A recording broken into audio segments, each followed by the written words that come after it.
எஸ்பிஓவில் part time ஜாபுக்காக பே பண்ணாங்க இல்லையா, அவங்களுக்கெல்லாம் எனக்கு ஜாபு வேணாம் ரீஃபண்டு கொடுங்கன்னு ரெக்வஸ்ட் கொடுத்தவங்களுக்கு ரீஃபண்டு பர்ஃபெக்டாக கொடுத்துட்ருக்காங்க. ஒரு பக்கம் ஒர்க்கை ஸ்டார்ட் பண்ணிட்டாங்க. ஸோ ஒர்க்கும் ரீஃபண்டும் ஸ்மூத்தாக போயிட்டுருக்கு, பர்ஃபெக்டாக ரன் ஆகிட்டுருக்குது. இது இல்லாமல் எல்லாருக்கும் ஜாபும் கொடுக்குறாங்க. ஒர்க்கிங் வாலெட் அமௌண்ட் ஒர்க் பண்ணி வச்சுருந்தாங்களே அந்த வாலெட்டை செட்டில் பண்ணுறாங்க.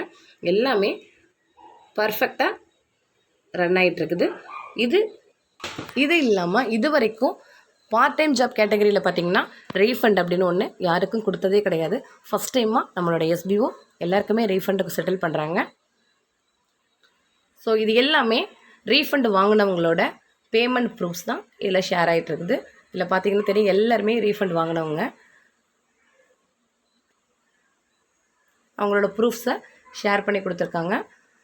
ஸோ ஒரு கட்டத்தில் யூடியூப்பில், ஃபேஸ்புக்கில், நம்மளோட சோஷியல் மீடியாலாம் பார்த்திங்கன்னா நம்மளோட எஸ்பிஓ பயங்கர நெகட்டிவ் கமெண்ட்ஸ்.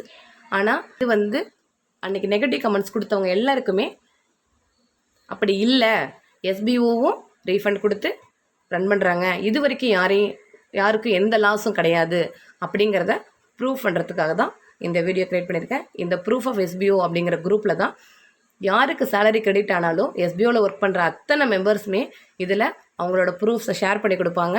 ஸோ இதுலேயே தெரிஞ்சுக்கலாம் நமக்கு எப்போ பேமெண்ட் போட்டாங்க, எவ்வளோ அமௌண்ட் போட்டாங்க என்னன்னு சொல்லிட்டு எல்லா டீட்டெயிலுமே யாரெல்லாம் போட்டாங்க, யாரெல்லாம் இதில் ஷேர் பண்ணியிருக்காங்க அப்படிங்கிறத இதிலேயே தெரிஞ்சுக்கலாம். ஸோ கம்பெனியோட ட்ரஸ்டட் அண்டு ஜெனியூன 100% பர்ஃபெக்டான கம்பெனி அப்படிங்கிறத இந்த பேமெண்ட் ப்ரூஃப் மூலயமாவே நம்ம தெரிஞ்சுக்கலாம். இந்த வீடியோவை லைக் பண்ணுறீங்க அப்படின்னா இந்த சேனலுக்கு சப்ஸ்கிரைப் பண்ணி சப்போர்ட் பண்ணுங்கள். தேங்க்யூ.